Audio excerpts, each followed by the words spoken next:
তো এখানে আছে 7 কিছু ভিয়াট ক্যান্ডি, যেগুলো কেবলমাত্র গ্রামেতেই পাওয়া যায়। আর এগুলো আমি খুব কষ্ট করে জোগাড় করেছি। সবার প্রথমে জ্বর আর মাথা ব্যথা ট্যাবলেট, কিন্তু অ্যাকচুয়ালি এটা ম্যাঙ্গো আর লিচির ট্যাবলেট। আর এগুলো খেতে ডাক্তারের কাছে জিজ্ঞেস করতে হয় না, যত খুশি ছিঁড়ে ট্যাবলেট বের করো আর খাও। পুরো টেস্ট আম।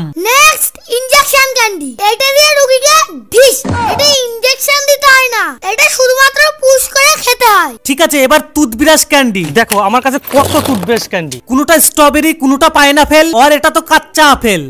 দেখো এটা আবার ঘুরিয়ে ঘুরিয়ে বের করে তারপরে খেতে হয়। সেই টক। এবার দেখি এটার টেস্টটা কেমন। এটার টেস্টটা ঠিকঠাক আছে। এবার লিপস্টিক ক্যান্ডি, এটাকে আঙুল দিয়ে পুশ করে এরকম করে ঠোঁটে লাগিয়ে এরকম করে চেটে খেতে হবে। দুধ চাটা আমি কামড়িয়েই খাবো। লাস্ট পেনওয়ালা ক্যান্ডি। ওরে বাবা কত পেন! আর এটা লিখতে হয় না, এটা অ্যাকচুয়ালি পেনের মুটকিটাকে ঘুরিয়ে জেলিটাকে বের করে তারপরে খেতে হয়। ওয়াও, মারাত্মক টেস্ট। তো তোমরা কমেন্টে বলো এই 5টা ক্যান্ডির মধ্যে কোনটা রিয়েল লেগেছে।